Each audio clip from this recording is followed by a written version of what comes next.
Hello everyone, this is me إسراء حسان, Science and English teacher. إن شاء الله يا ميدل 1 هنشرح مع بعض Unit 3 Lesson 1. احنا طبعا عارفين ان اليونت دوت يعني فيه scientific terms كده تقيلة شوية، بس ان شاء الله هنظبط الدنيا مع بعض. تعالوا كده نقول بسم الله الرحمن الرحيم. طيب، اليونت بتاعنا تمام. بيتكلم على الجزء البيولوجي. احنا طبعا كبرنا. الساينس بيكون فيه برانشز، في منه فروع، في منه فيزيكس، في منه كيمستري، في منه بيولوجي. البيولوجي هو اللي بيتكلم عن، او ده برانش من الساينس بيتكلم على الليفينج اورجانيزم. يعني ايه يا ميس؟ نفتكر مع بعض الليفينج اورجانيزم، الهيومن والبلانت والانيمال. طيب، زي ما كده ما اخدنا في اليونت 1 عندي. اخدنا ايه في يونت 1 عندي؟ اخدنا يا ميس ان انا عندي الاستراكشر بتاع الماتر. ايه يا ميس الاستراكشر اوف ماتر؟ قال لي يا ميس احنا قلنا يا ميس it's everything has mass and volume it's called matter. اي حاجه عندي عندها ماس عندها فوليوم بقول عليها ماتر. طيب، دلوقتي يا ميس الماتر دي consists of، بتتكون من حاجه اسمها molecule. قال لي طب يا ميس خلي بالك الموليكيولز دي consist of، بتتكون من حاجه اصغر بقول عليها اتوم. طيب، يعني انت يا ميس عايزه تقولي لي ان الاتومز دي هي البيزك يونت ستراكشر. يعني يا ميس هي اصغر حاجه بتكون لي مين؟ بتكون لي المادر. طب انا يا ميس كليفنج اورجانيزم، انا كهيومن كبلان كانيمال، ايه يا ميس الاستراكشر او السمولست بيلدينج يونت اللي هتكون لي البادي بتاعي؟ قال لي يا ميس بصي كده، تعالوا مع بعض هناخدها يا ميس descending من الكبير للصغير. اول حاجه يا ميس بصي، انا عندي هنا عندي الوول بادي، البادي بتاعي كله. قال لي يا ميس consists of ايه؟ قال لي من سيستم. احنا اخدنا قبل كده الدايجستيف سيستم، الريسبيراتوري سيستم، اليورينري سيستم، النيرفس سيستم، السيركلاتوري سيستم. كل دي systems inside your ايه؟ inside your body. قال لي طب يا ميس السيستمز دي consists of، بتتكون من ايه؟ قال لي يا ميس consists of organs. زي ايه كده؟ عندي يا ميس الدايجستيف سيستم، ده يا ميس السيستم. ايه الاورجنز الموجوده inside it؟ قال لي يا ميس بصي، عندي الماوث، عندي الاستومك، عندي الاسوفيجاس، عندي السمول انتستين، عندي الريكتم، عندي يا ميس الانس، عندي اللارج ايه انتستين، عندي البنكرياس، عندي الليفرز. كل دي الاورجنز كلها مع بعضها كونت لي مين؟ الدايجستيف سيستم. طب لو انا هتكلم هنا على organ like stomach، قال لي يا ميس ده الاورجن ده consists of ايه؟ بيتكون ايه الحاجه الاصغر؟ قال لي يا ميس بيتكون لي من حاجه اسمها التيشو. قال لي طب يا ميس التيشو ده عباره عن ايه؟ يعني ايه اللي عمل لي فورمت او اللي كون لي التيشو؟ قال لي يا ميس السيل. اخدنا الكلام ده في جونيور 6. يعني انت يا ميس عايزه تقولي the smallest building unit of living organism السيل. تعالوا بقى ناخدها ايه ascending بقى من الصغير للكبير. جروب يا ميس من السيل consists of او formed، هيكون لي سوري هيكون لي يا ميس ايه؟ التيشو. طب يا ميس بصي، جروب من التيشوز are formed هيكون لي مين يا ميس؟ الاورجانز. وجروب من الاورجانز هيكون لي يا ميس السيستمز، وجروب من السيستمز هيكون لي يور بودي. قال لي طب يا ميس يعني انت عايزه تقولي لي ان السيل هي البيلدينج يونت ايه؟ اوف ليفينج اورجانيزم. طيب، تعالوا هنا مع بعض. قال لي طب يا ميس يعني انت برضك عايزه تقولي لي ايه؟ والله انا عايزه اقول هنا ان انا عندي زي ما احنا شايفين كده، ان يا ميس بصي ان السيل هي السمولست structure. يعني يا ميس اصغر unit in any living organism، سواء بقى الهيومن والبلانت والانيمال. وخلي بالك يا ميس ان السيل دي performance، هي اللي بتعمل لي كل البروسيس، كل الحاجات المهمة اللي هتخليني في continuous life للحياة. طيب يا ميس يعني انت برضك عايزة تقولي ايه؟ عايزة تقولي لي يعني السيل هتخليني ان انا مستمره في الحياه بتعمل ايه؟ قال لي يا ميس بصي، هي بتكون مسؤوله عن حاجه اسمها نيوتريشن. قال لي مسؤوله عن الجروث. قال لي يا ميس مسؤوله كمان عن ايه؟ ارجع بيك بس كده. انت بتقولي ان السيل مهمه يا ميس عشان يا ميس هي مسؤوله عن ايه؟ مسؤوله عن النيوتريشن زي ما قلنا، مسؤوله عن الجروث، مسؤوله عن الريسبريشن. يعني يا ميس انت عايزه تقولي لي ان السيل is the unit of function in any living organism. طب يا ميس بصي، ينفع تديني definition كده للسيل؟ اه طبعا، هقول كده it's the basic unit structure and function in any living organism. زي كده ما بقول ان الوول بتاعي اساسه بريك او بلوك طوبايه، نفس الحكايه اساس اي living organism سواء human او plant او animal هو مين؟ هو السيل. قال لي طيب، تعالي هنا يا ميس.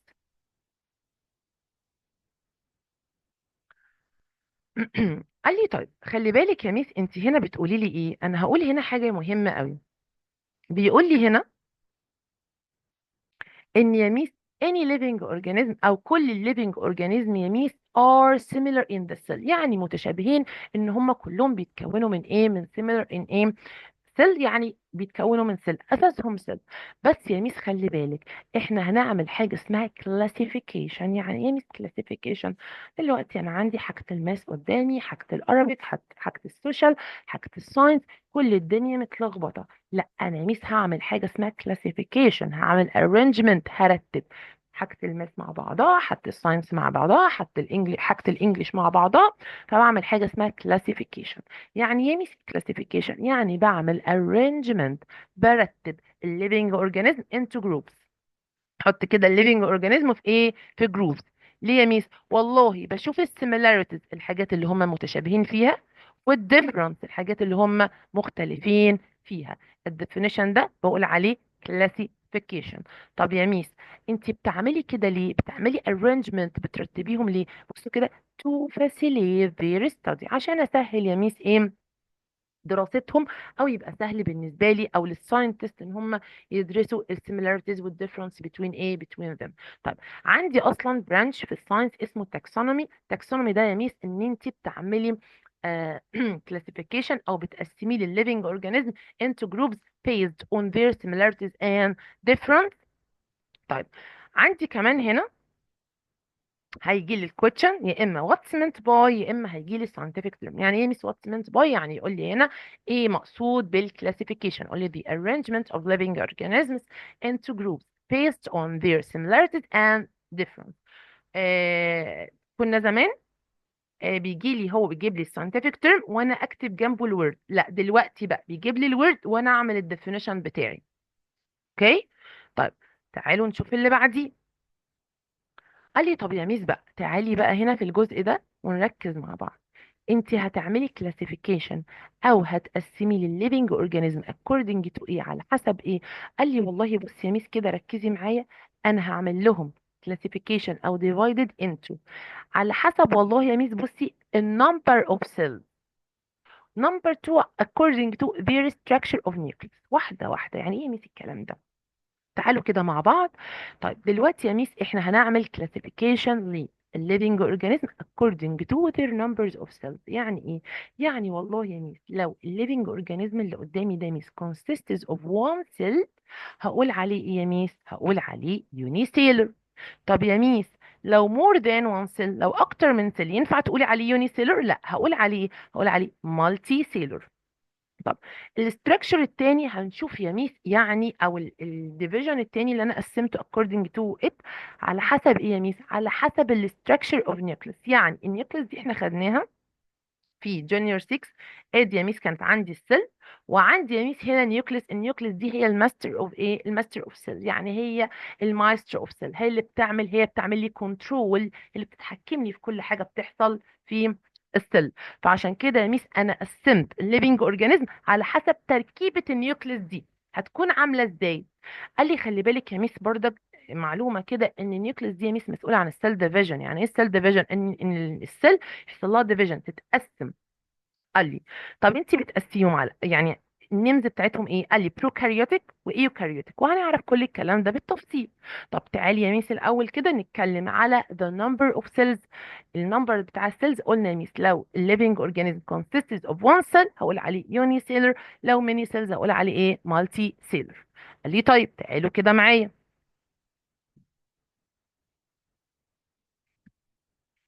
قال لي عندي هنا عايزه اقول لكم على حاجه.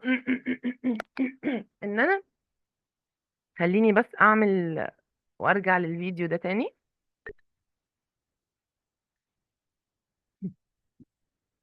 اه اوكي. انت دلوقتي بتقولي ان احنا عملنا كلاسيفيكيشن، قسمنا الليفنج اورجانيزم اليوني سيلر ومالتي سيلر. طب تعالوا كده يا ميس، يوني سيلر يعني ايه يا ميس؟ يوني سيلر يعني يا ميس الليفنج اورجانيزم دي consists of single cell، يعني one cell. عشان كده انت قلتي عليها ايه؟ يوني سيلر. طب يا ميس وان سيل دي تفتكري كده يا ميس انت هتستخدمي ايه to see it؟ قال لي يا ميس هستخدم لايت ميكروسكوب. قال لي طب تعالي برضك نكمل، انت تاني بتقولي المايكرو، بنقول عليهم كمان مايكرو اورجانيزمز ليه يا ميس؟ يبقى انا دلوقتي الليفنج اورجانيزم اللي هي consist of one cell بقول عليها مايكرو اورجانيزمز. ليه يا ميس بتقولي عليها مايكرو؟ عشان انا بستخدم ميكروسكوب to examine it. طيب وكمان يا ميس ايه it consists of single ايه single cell. قال لي طيب انا بقول يا ميس على اليوني سيلور دي unspecialized. يعني ايه يا ميس؟ هي وان سيل. فمعنى كده يا ميس ان هي بصي ان السيل بيرفورمس هي اللي هتعمل كل الفيتال بروسيس، هي وان حاجه واحده بس. زي دلوقتي مثلا سكول مدرسه فيهاش غير تيتشر واحد، فهو اللي هيدي كل السبجكتس. بس طبعا ده غلط، انا بديكم طبعا ايه يعني بقرب الدنيا شويه. هو ما فيش غير السيل واحده، فهي اللي هتقدر ان هي تعمل كل الفيتال بروسيس، هي اللي هتقدر تعمل كل حاجه ليه، لان هي ما فيش غيرها. فبقول عليها unspecialized يعني مش متخصصه. تمام. قال لي طيب بصي يا ميس كمان هنقول ايه they can't be seen by the naked eye، مش بقدر اشوفها بالاي بتاعتي. طب انت يا ميس هتشوفيها ازاي؟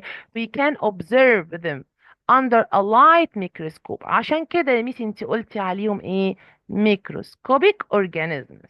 شكرا يا ميس.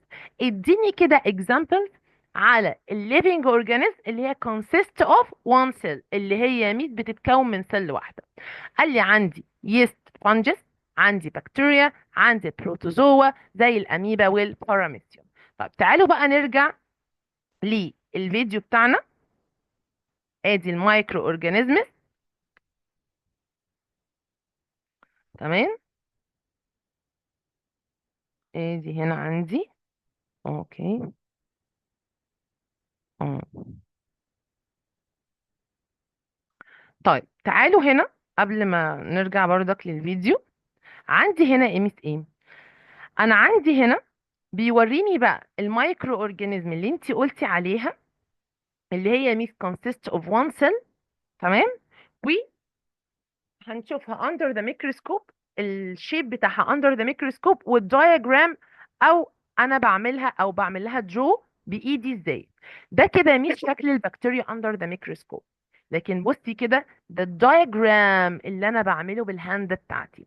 ده شكل يا ميس الاميبا under the microscope. لكن بصي كده ده الشكل بتاعها الدايجرام اللي انا برسمه بالهاند بتاعتي. ده شكل يا ميس بصي الباراميسيوم. قال لي يا ميس بصي خلي بالك ده الشيب بتاعه under ايه a light microscope. لكن بصي يا ميس ده الدايجرام اللي انا بعمله يعني او بعمله draw by my hand. ده شكل اليوجلينا under the microscope. لكن هنا يا ميس شكل الدايجرام اللي انا بعمله draw ايه by my hand.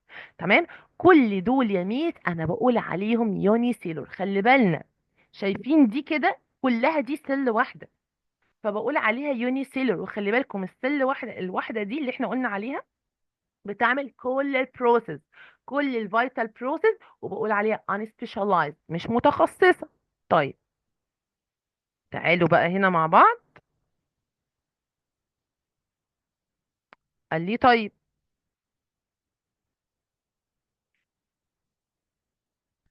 قال لي يا ميس يعني انا ممكن هنا اخد give reason. ممكن اخد هنا give reason. بصوا بقى الجيف reason بتاعي بيقول لي ايه. بيقول لي والله يا ميس هنا خلي بالك ان البكتيريا والاميبا والباراميسيوم are classified as microscopic organisms. يعني ايه يا ميس microscopic organism؟ يعني يا ميس بصي they consist of one cell.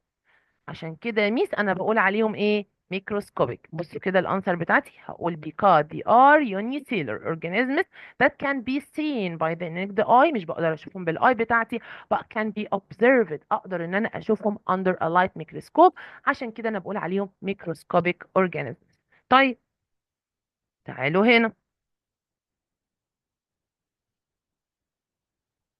قال لي طب يا ميس بصي هنا تعالي بقى انت كل ده بتتكلمي على classification of living organism according to the number of cells، يعني على حسب النمبر بتاع السيلز. اتكلمنا يا ميس على اليونيسيلر اللي هي يا ميس الليفنج اورجانيزم اللي هي consists of one cell، بقول عليها microscopic او مايكرو اورجانيزم. طب تعالي بقى نتكلم هنا على المالتي سيلرز اورجانيزم. يعني ايه يا ميس؟ يعني الليفنج اورجانيزمز يا ميس مالها اللي هي consist of many cell او more than one cell. اي حاجه more than one cell بقول عليها يا ميس ايه؟ بقول عليها multi cellular.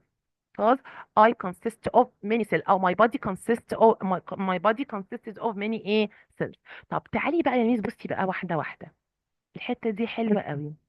قال لي يا ميس بصي كده خلي بالك السيلز بتاعة المالتي سيلر أو اللي بتكون البادي اللي فيه ميني سيلز مالها بتكون differentiated. يعني ايه يا ميس differentiated؟ يعني السيل بتكون vary in their shape. يعني ايه يا ميس and structure؟ يعني ايه الكلام ده؟ يعني السيل يا ميس بيكون فيه تنوع في الشيب بتاعها، في شكلها والستراكشر بتاعها. يعني ايه يا ميس الكلام ده؟ يعني والله السيل بتاعت النيرفس سيستم الشيب بتاعها والستراكشر بتاعها غير السيل بتاعت الماسل، غير مثلا يا ميس السيل بتاعت البلد. عشان هي مالتي سيلور عشان كده هي ديفرنشيتد. طيب بصي يا ميس كمان السيلز هنا ايه؟ قال لي سبيشالايزد. يعني ايه يا ميس سبيشالايزد؟ لا يعني هنا بقى متخصصه. كل جروب من السيل يا ميس بصي ماله performs هيأدي specific vital process. يعني ايه يا ميس؟ يعني انا دلوقتي والله تيتشر انجلش خلاص هيشرح الانجليش، تيتشر الماث خلاص بقى فيه سبيشالايز تخصص، كل واحد بيشرح السبجكت بتاعته. لكن يا ميس اليوني سيلر لا، مفيش، كله بيعمل كل حاجه، هي الوان بتعمل كل حاجه. لكن هنا في المالتي سيلر لا، بيكون عندي ايه سبيشالايزد يعني تخصص شويه. قال لي خلي بالك يعني relatively كده large in size، يعني السايز بتاعها كبير شويه and can be seen by the naked eye. يعني انا ممكن اقدر اشوفها بالاي بتاعتي. like what؟ قال لي like plants، الانيمال، الفانجس. زي مثل البريد مولد. ايه البريد مولد فانجس ده؟ لما بسيب كده البريد العيش بتاعي فترة كده بلاقيه بيتكون عليه حاجات جرين، هي دي اللي بقول عليها بريد مولد. وكمان المشرومز. طيب تعالوا مع بعض نشوف الكلام اللي الميس بتقوله ده صح ولا لا. تمام. عندي هنا اللي انت بتقولي دلوقتي يا ميس المالتي سيلر like مين؟ human plant animal. البلانت like what؟ البلانت يا ميس بصي زي البالم تري، البادي بتاع البالم تري ده يا ميس consist of many cells. وادي الكورن وادي يا ميس الدوج، البادي بتاعه يا ميس consists of many cells عشان كده انا بقول عليه مالتي سيلر. الهيدج هوج يا ميس بصي كده its body has many cells، في سيلز كتير عشان كده انا بقول عليه مالتي سيلر. ده البريد، وقلنا الحاجات اللي هي الجرين اللي بتكون عليها بقول عليها بريد مولد فانجس. فعشان كده بقول عليه مالتي سيلر لانه consists of بيتكون من من ميني سيلز. وعندي هنا المشروم زي ما احنا شايفين consist of ايه ميني سيلز. تمام تمام يا ميس. عندي بقى هنا اديني بقى يا ميس الجيف ريزن بقى، انا مش هحفظه انا هفهمه. بس هنا بيقول لي human cells are differentiated and specialized. يعني اشرحي لي التو words. والله يا ميس differentiated عشان احنا قلنا يا ميس there are في الشيبس and structure، في تنوع في الشيب والستراكشر. طب يا ميس يعني ايه كلمة specialized؟ قلنا each جروب يا ميس ايه perform specific function. يعني كل جروب من السيلز احنا قلنا يا ميس ايه perform specific function. تعالوا كده نشوف الانسر بتاعتنا زي ما الميس قالت. بص هنا بيقول لي ايه اهي they are differentiated because they are vary in their shape and structure. طب specialized because each group of cells performs هيأدي يا ميس ايه specific vital process. قال لي طيب تعالوا مع بعض هنا. قال لي طيب ده كان اول classification ان احنا بنرتب living organism according to the number of ايه their cells. بقى الكلاسيفيكيشن التاني structure of nucleus. طيب عندي يا ميس حاجه اسمها بروكاريوتيك وايوكاريوتيك. يعني ايه يا ميس الكلام ده؟ واحده واحده. طيب البروكاريوتيك هي من اسمها كده حاجه لسه يعني simple، حاجه بسيطه. قال لي يا ميس خلي بالك all are unicell. كل يا ميس كل الليفينج اورجانيزم اللي هي consist of one cell بقول عليها prokaryotic. طيب ليه يا ميس prokaryotic؟ قال لي عشان هي بتكون simple in structure، يعني تركيبها بسيط خالص. زي البكتيريا كده تركيبها بسيط خالص، هي one cell فيكون الاستراكشر بتاعها simple. قال لي يا ميس بصي كمان السايز بتاعها بيكون small. قال لي بقى يا ميس بصي بقى الحته الحلوه دي الجينيتك ماتيريالز. ايه بقى يا ميس الجينيتك ماتيريالز؟ الجينيتك ماتيريالز اللي هي الحاجه اللي بتتورث، الصفه. انا دلوقتي شبه ماما وبابا. ليه؟ عشان في جيناتيك ماتيريالز جايالي من ماما وجايالي من بابا. البكتيريا والاميبا عندهم. بيقول لي بقى هنا ايه الجيناتيك ماتيريالز ده. بصي، عشان انت كنت بتقولي ان هي ان سبيشاليزد مش متخصصه. بصي الجيناتيك ماتيريالز موجوده فين؟ موجوده في السيتوبلازم كده. يعني يا ميس بصي and not surrounded، ما وراها ما فيش كده دور حواليها، ما فيش حاجه بتعمل بروتكت ليها، فيش نيوكلير ايه ممبرين حواليها. قال لي طب كمان بصي يا ميس بصي في البروكاريوتيك بصي many cells organelles are missing. يعني ايه يا ميس الكلام ده؟ طيب انا هروح كده الحته قدام وهرجع للسلايد دي تاني. ادي يا ميس. احنا كنا واخدين في الجونيور 6 ان انا يا ميس عندي السيل consists of، او ايه هي الاورجانيلز دي؟ tiny structure بتكون inside ايه the cell.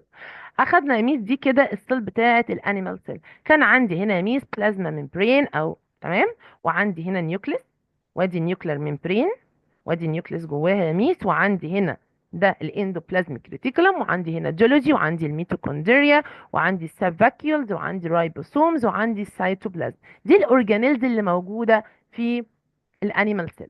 هل يا ميس الاورجانيلز دي موجوده في البروكاريوتيك او موجوده في البكتيريا؟ طبعا لا. فعشان كده بنقول يا ميس بصي خلي بالك ان some organelles مالها are missing، مش موجوده هنا. فعشان كده انا بقول عليها simple في الاستراكشر ايه، simple في الاستراكشر بتاعها. قال لي طيب تعالوا بقى كده نرجع باك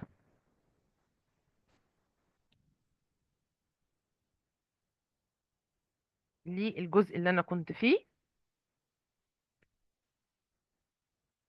مش كده ايه، استحملوني،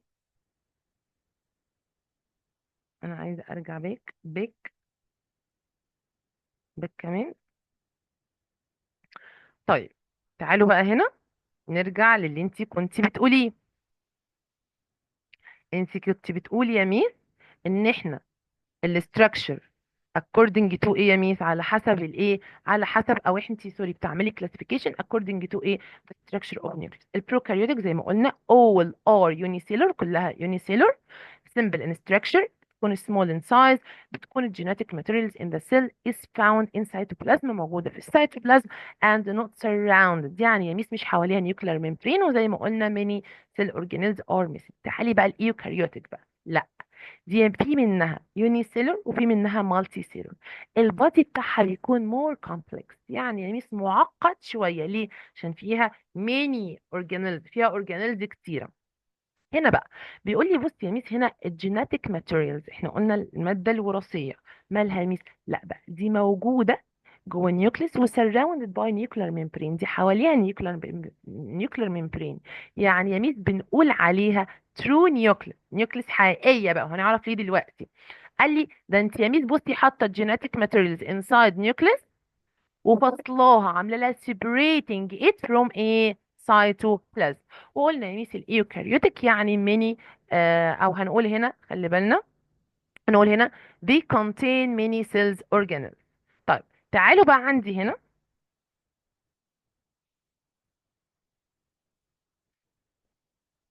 ادي يا ميس الفيديو هنا بيوضح لي the difference between them. Okay. On Earth, there are two major types of cells, prokaryotic and eukaryotic. Prokaryotic cells are the simplest and most ancient type زي of ما cells. simplest. They were the only form of life on Earth for sorry. simplest زي ما احنا شايفين. billions of years before eventually giving rise to eukaryotic cells. eukaryotic بقى. If you take a look at prokaryotic and eukaryotic cells side by side, you can see a number of differences. differences بقى، To هنشوف begin with, differences between them. prokaryotic cells are a lot smaller than eukaryotic cells. They small. have a simpler structure. في simple But bear in structure mind زي ما that this قلنا. simple structure is actually a good thing for prokaryotes because it allows them to reproduce very quickly and very effectively. If you were to look inside a prokaryotic cell, you would probably be surprised شايفين at how الجينيتك simple it is. ماتيريالز موجودة فين؟ For بصي يا ميس الجينيتك ماتيريالز اللي هي السترينجز دي، بصي موجودة في السيتوبلازم. مفيش يا ميس حواليها أي نيوكلير ميمبرين زي ما احنا ما قلنا. example, prokaryotic cells lack a nucleus. In fact, the name prokaryote actually gives you a hint about its structure. Carry means kernel or nucleus, and pro means before. So basically, the word prokaryote means before nucleus. يعني يا ميس كان البروكاريوتك احنا بنقول عليها لسه ما كانش فيه ترو نيوكليس، لسه ما فيش نيوكليس حقيقية، فعشان كده احنا بنقول عليها بروكاريوتك. The inside of the prokaryotic cell is basically an open unit with no compartments. There are no membrane-bound organelles. However, small structures called ribosomes are scattered throughout its cytoplasm. عندي الدوتس دي بقول The عليها cell's رايبوسومز. DNA is located in a region of the cytoplasm called the nucleoid region. سيتوبلازم The nucleoid region is not the same thing as a ادي الدي nucleus ان اي because او it's not الجينيتك enclosed by a ماتيريالز اللي membrane. احنا بنقول عليها. Prokaryotes also have a cell wall that surrounds the plasma membrane. عندها سيل وول. The composition of the cell wall depends on whether the cell is an archaean or a bacteria, but basically it consists of complex polysaccharides. Prokaryotes also often possess one or more flagella, which are used for movement. In contrast, eukaryotic cells contain a ايوكاريوتك membrane-bound بقى nucleus ادي and نيوكليس. other membrane-bound organelles. The name eukaryote also gives a hint about its structure. Eu means true. And remember that karyote means nucleus. ايوكاريوتك يعني يا ميس في لا ده في ترو نيوكليس، في نيوكليس حقيقية يعني موجودة وموجودة يعني around it او surrounded by يا ميس ايه nuclear membrane زي ما احنا قلنا. قال لي طيب تعالوا بقى مع بعض هنا نخش على السلايد التانية. هنا بقى بيقول لي ايه؟ بيقول لي يا ميس بصي اديني examples لمين؟ للبروكاريوتك. قال لي يا ميس البكتيريا. طب يا ميس كده بيقول لي بصي كده الجيف ريزن هنا بيقول لي البكتيريا are classified as prokaryotic. يعني ايه؟ يعني ليه يا ميس البكتيريا انت بتقولي عليها prokaryotic؟ قال لي because their genetic materials احنا بنقول عليها هي يا ميس prokaryotic عشان يا ميس بتكون الجينيتك materials موجودة فين؟ in the cell is found in the cytoplasm موجودة في السيتوبلازم and not surrounded by nuclear membrane يعني مش حواليها nuclear membrane. طب اديني examples كده يا ميس بصي للايوكاريوتيك. قال لي يا ميس زي اليست فانجس واليوجلينا بروتوزوا اميبا باراميسيوم، دول كده يا ميس بقول عليهم يونيسيلر. طب يا ميس البلانتس والبين والانيمالز لايك لاينز بقول عليهم مالتي سيلرز. والفانجي وعندي البريد مولد قال لي والمشروم بقول عليها مالتي سيلر. عشان احنا قلنا يا ميس البروكاريوتيك كلها بتكون يوني، لكن يا ميس الايوكاريوتيك بيكون في منها يوني وعندي كمان مالتي سيلر. قال لي طيب بص هنا question الجيف ريزن بيقول لي اليوجلينا is classified as an eukaryotic. ليه يا ميس؟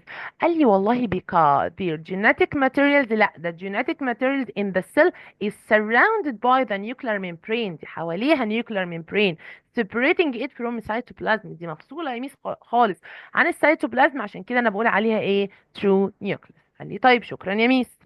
تعالوا هنا نعمل موف للسلايد التانية. قال لي طيب تعالي بقى يا ميس دلوقتي بصوا بقى هنا انت عماله تقولي ترو نيوكليس. يعني ايه يا ميس اصلا؟ يعني والله في نيوكلير ميمبرين زي ما احنا شايفين في نيوكليس، في كمان يا ميس ايه الكروماتين. ايه يا ميس الكروماتين ده؟ قال لي الجينيتك ماتيريالز. يعني انت فعلا بتقولي لي ان الجينيتك ماتيريالز او الكروماتين يا ميس ماله surrounded by nuclear membrane، حواليها nuclear membrane، عشان كده انا بقول عليها true nucleus. طيب بيقول لي بقى هنا يا ميس بصي ده شكل مين؟ ده شكل يا ميس بصي البروكاريوتيك. ادي يا ميس عندي شكل زي البكتيريا كده. قال لي يا ميس بصي شايفه الجينيتك ماتيريالز موجوده فين؟ موجوده في السيتوبلازم. طيب وشايفين الدوتس اللي لونها اورنج دي بقول عليها رايبوسومز، والجينيتك ماتيريالز بقول عليها دي ان اي. وفي طبعا سيل وول، في بلازما ممبرين، وعندي الفلاجيلم ده يا ميس ده اللي مسؤول عن الموفمنت او الحركه. اوكي اوكي. طب تعالي بقى هنا يا ميس.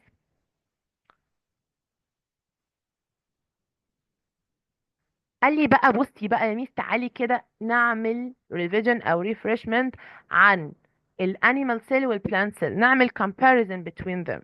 قال لي يا ميس بصي انا عايزه اقول لك تعالي كده نفتكر كان في يا ميس في similarities between البلانت سيل والانيمال سيل، في حاجات مشتركه في البلانت سيل والانيمال سيل. قال لي يا ميس بصي كان موجود عندي، نقول الحاجات الاول المشتركه الكومن. كان عندي هنا سيل ممبرين او بلازما ممبرين وهنا موجود، يبقى موجود في البلانت موجود في الانيمال. قال يا ميس موجود ايه كمان؟ جيولوجي هنا موجود، وموجود عندي يا ميس هنا. قال لي ايه كمان يا ميس؟ موجود نيوكليس في البلانت سيل وموجود في الانيمال سيل. عندي الاندوبلازميك ريتيكولم موجوده هنا وموجوده هنا. عندي الميتوكوندريا موجوده هنا وموجوده هنا. عندي السيتوبلازم وهنا سيتوبلازم. ده كده السيمilarities between البلانت سيل والانيمال سيل. طيب تعالي نشوف الديفرنس between them. ايه يا ميس الاتنين مختلفين عن بعض في ايه؟ كان البلانت سيل يا ميس has cell wall، لكن الانيمال سيل يا ميس بصي it doesn't have cell wall، ما عندوش cell wall. هنا موجود يا ميس بصي chloroplast. عشان كده يا ميس البلانت يا ميس ايه make its own food due to the photosynthesis process، عشان الفوتوسينثيس process. لكن انا ما عنديش.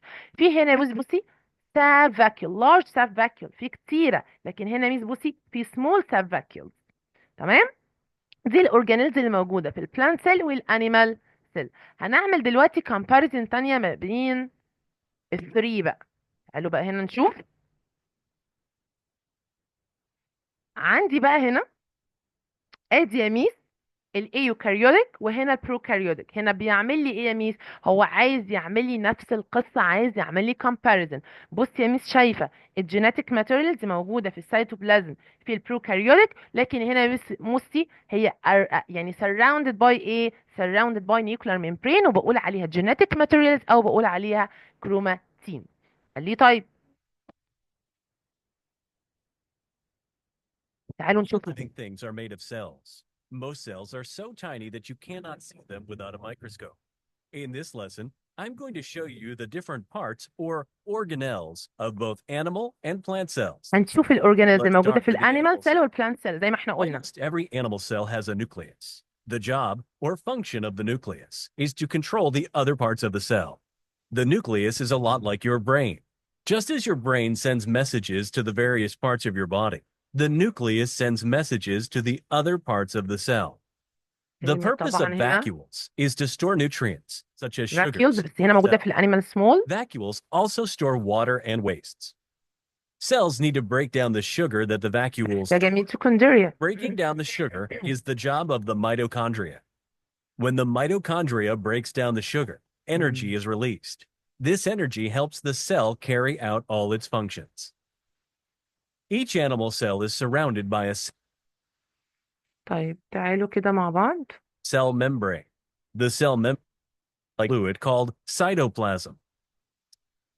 They also contain organelles هنا بقى البلانت such as the سيل nucleus, cell موجود membrane, نيوكليس cytoplasm, سيل vacuoles, ممبرين. and بس mitochondria. هنا شايفين But plant cells have a few عندي هنا ميس additional بصي parts.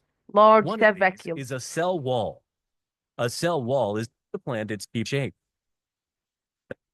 Carbon dioxide. في Both كلوروبلاست طبعا زي ما these قلنا. functions help to ادي keep الكomparison organisms alive. between them. قال لي طيب هنا ميس التيبل ده بيعمل لي comparison between البلانت سيل والانيمال سيل وكمان البكتيريا. طب البكتيريا ميس انت بتقولي عليها ايه؟ بقول عليها بروكاريوتيك. طب يا ميس والانيمال سيل او البلانت سيل بقول عليها ايوكاريوتيك.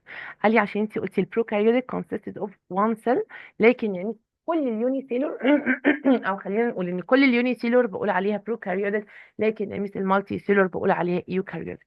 قال لي طب قال لي خلي بالك هنا يا ميس the presence of cell wall موجود يا ميس في البكتيريا، لكن مش موجود في الانيمال، موجود في البلانت. البلازما ممبرين موجود في الثري. طب النيوكليس موجوده يا ميس عندي، مفروض ان انا عندي موجوده في الانيمال وموجوده عندي في البلانت، بس مش موجوده فين؟ مش موجوده عندي في البكتيريا. عندي يا ميس بتكون الجيناتيك احنا قلنا موجوده فين؟ موجوده في السيتوبلازم. عندي السيتوبلازم موجود مفروض في الثري. عندي الجيولوجي قال لي يا ميس موجود عندي، موجود في الثري. عندي الرايبوسومز موجودة في الثري. الاندوبلازميك ريتيكولم موجودة عندي في الانيمال وموجودة عندي في البلانت. الميتوكوندريا يا ميس موجودة في الثري. التيبل ده انا فيه مشكلة، فيه غلط.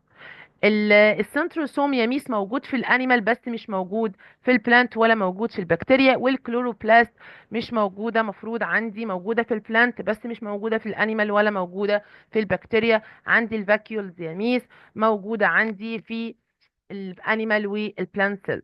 التيبل ده فيه مشكلة. طيب عشان نظبط الدنيا فيه، تعالوا بقى هنا عندي في السلايد اللي بعديها هنظبط الدنيا. هنا بقى يا ميس انت عايزه تقولي ايه؟ والله انا عايزه اقول ان البكتيريا والانيمال and plant cells are all share، يعني يا ميس مشتركين في حبة حاجات، حبة حاجات كده زي ايه؟ قال لي مشتركين في البلازما ممبرين او السيل ممبرين، بس كده لا، مشتركين في السيتوبلازم ومشتركين في الرايبوسومز. قال لي طيب طب يا ميس البلانت سيل والانيمال سيل شير مشتركين في ايه؟ والله بص يا ميس مشتركين في ايه؟ البلانت والانيمال مشتركين في الجيولوجي، رايبوسومز، الانتوبلازميك، الميتوكوندريا والفاكيولز. طب البلانت سيل بيختلف عن الانيمال، ايه الحاجات اللي موجوده في البلانت سيل مش موجوده في الانيمال؟ في السيل وول، كلوروبلاست، اللارج فاكيولز. طب ايه الحاجات اللي موجوده في الانيمال مش موجوده في البلانت سيل؟ في السنتروسوم، وكمان يا ميس عندي السمول فاكيول. قال لي طيب عندي بقى هنا ايه يا ميس الحاجات دي؟ قال لي هنا هو حاطط لي diagram وعايزني اعمل complete، اشوف الحاجات الكومن المشتركه ما بين البلانت سيل والانيمال سيل والبكتيريا. قال لي طب تعالي بص يا ميس كده، انا بقول ان البكتيريا دي بص يا ميس from prokaryotic. طيب ماشي، مين اللي هيكون عنده كلوروبلاست؟ قال لي البلانت سيل. طب يا ميس الكونتين سنتروسوم، مين اللي هيكون عنده السنتروسوم؟ طبعا الانيمال سيل. طب الجينيتيك ماتيريال is surrounded by nuclear membrane في البلانت وكمان في الانيمال. طب بص يا ميس، مين اللي surrounded by cell wall؟ الموجود السيل وول فين؟ عندي في البلانت، وعندي فين؟ وعندي كمان في البكتيريا. عندي contain cytoplasm 3، contain vacuoles الانيمال والبلانت.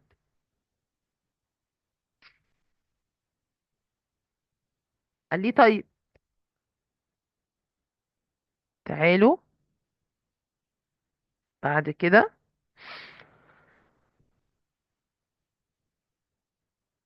انت يا ميس ممكن تعملي summarize للي انت قلتيه؟ اه طبعا ينفع، ما ينفعش ليه؟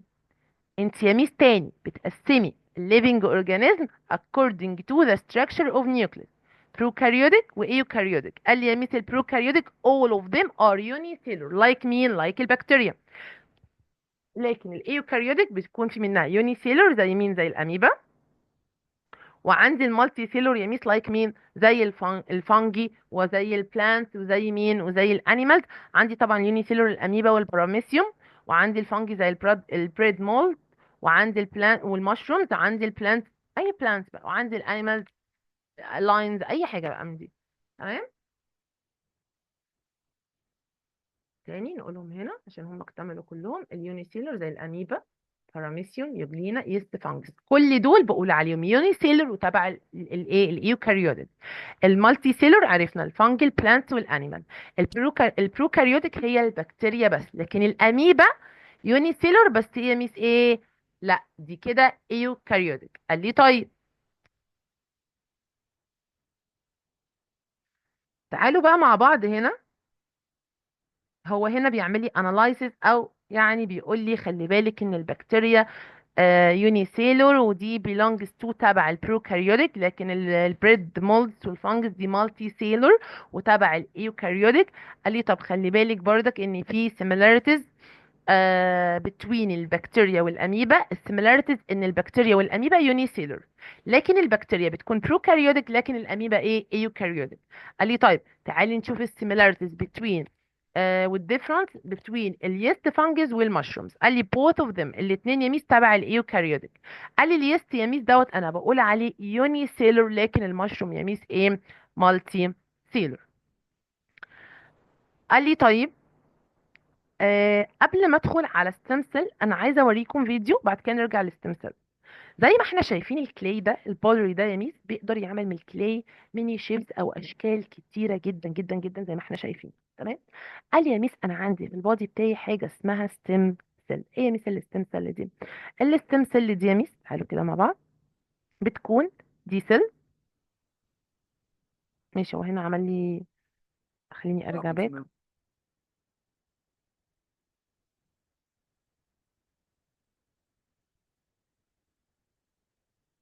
تعالوا بقى هنا زي ما احنا بقى ايه، معلش انا اسفه. الستم سيل دي ميس بتكون سيلز undifferentiated cell. يعني يا ميس بيكون ليها ال ability to be transformed ان هي تتحول، ويكون ليها يا ميس ايه، يكون ليها specialized function او job معينة. يعني يا ميس الستم سيل دي بتكون لسه ما اتخصصتش، لا دي ممكن تبقى specialized تتخصص بعد كده، يعني ممكن يبقى في منها انواع. يعني ممكن ان انا احول، مش انا اللي احولها، هي بتتحول جوه البادي ل ميني سيل او تايبس، ميني تايبس اوف سيل. طيب تعالوا عندي هنا زي ايه كده يا ميس، خلي بالنا عشان الكوتشن بيجي لي ساينتفك ترم هنا، زي ما قلنا شبه الكلي بالظبط. طيب تعالوا بقى هنا، ماشي، بصوا بقى هنا نتكلم على الستم سيل.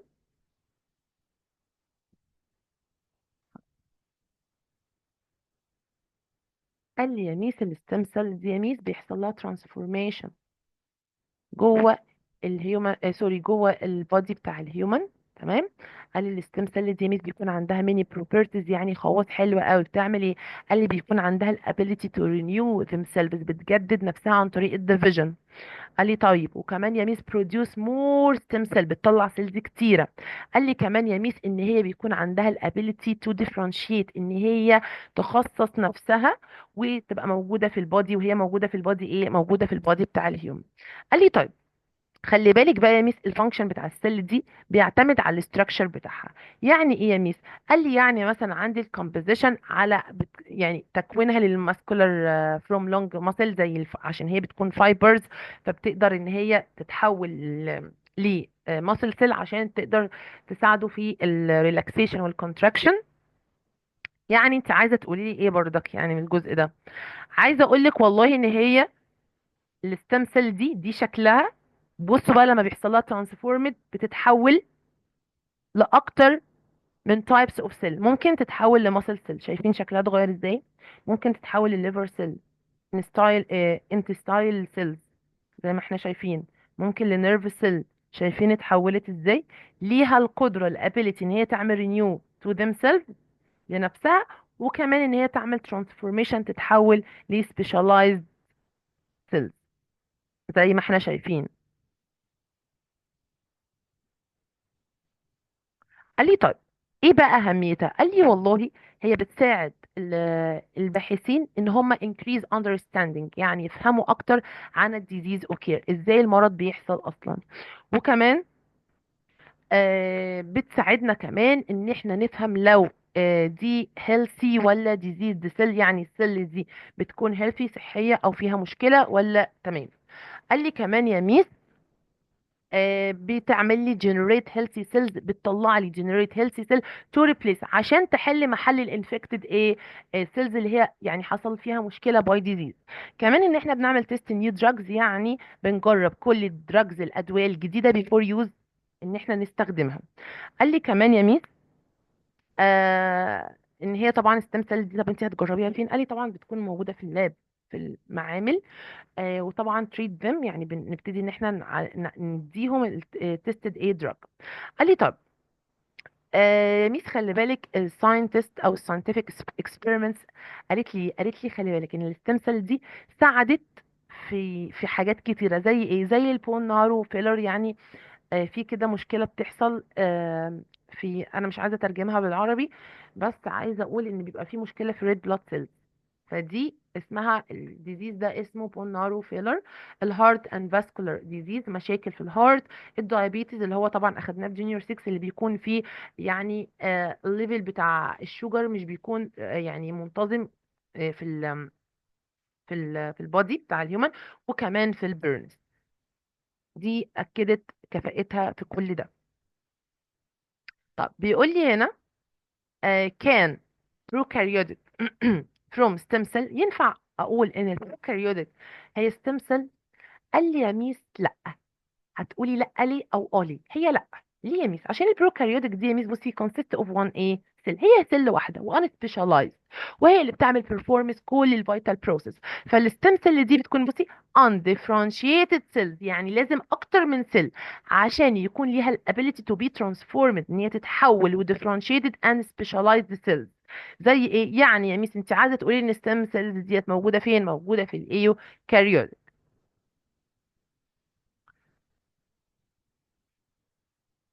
وبكده نكون خلصنا مع بعض lesson 1 في unit 3. انتظروني ان شاء الله، هنكمل مع بعض باقي الليسنز، هنزلها على القناة عندي وعلى البيج اوف فيسبوك. اشوفكم على خير، ميدل 1.